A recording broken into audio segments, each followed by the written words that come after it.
Picture a half-finished Sudoku from a newspaper. Can you fill every blank without breaking any row, column, or little 3x3 square? And not just any fill. This board must end completely solved, with one valid choice in every empty spot. Here's the board we start with. Dots are blanks, and the finished answer has every row, column, and box using 1 through 9 exactly once. Pause here, we do not return a new board. We change this one directly, cell by cell, until the blanks disappear. So the real question is, how do you choose a number for one blank without ruining the rest of the puzzle? What would you try first? Usually we grab the first blank, test digits 1 through 9, and keep any digit that looks legal. Try it by hand. In that first blank, 1 is allowed, 2 is allowed, 4 is allowed. Already we have more than one choice. Watch what happens if we just pick one and march forward. A few moves later, some future blank has no legal digit left. That means the earlier choice was wrong, but the board did not tell us right away. The mistake shows up later. So if we never undo, we get trapped. If we restart from scratch each time, we repeat a lot of work.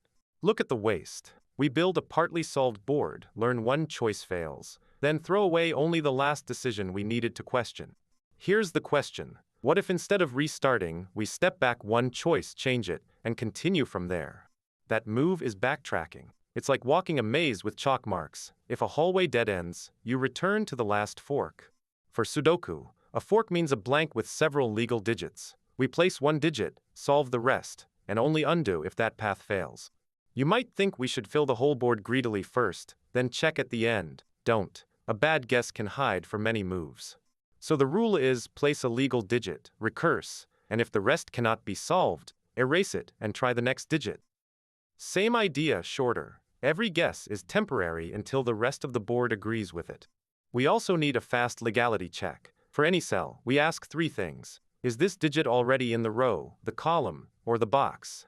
Let's trace the first few decisions. Start at the first blank, row 0, column 2. Try digit 1. Row 0 does not have 1, column 2 does not have 1, and that top left box does not have 1. So we place 1 there, and now we ask the same solver to handle the rest of the board. Next blank is row 0, column 3. Test 1 first, but row 0 already has 1 now, so 1 is not allowed. Test 2. Row 0 has no 2, column 3 has no 2, and the top middle box has no 2. That one works. Place 2, recurse again, and keep moving to the next blank. So far, every choice still looks consistent. Now jump ahead to a later blank where every digit fails one of the 3 checks. This path is stuck. What do we do then? We return failure, erase the most recent guess, and try the next digit at that earlier fork. That is the whole search. Move forward on legal choices. Move backward only when a path proves impossible.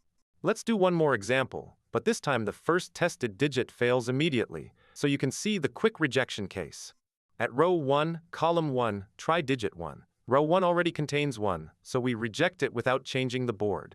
Try digit 2. Row 1 has no 2, column 1 has no 2, and the top left box has no 2, so 2 is legal. We place 2 and recurse. Suppose deeper down that choice still works, then we never come back to change it.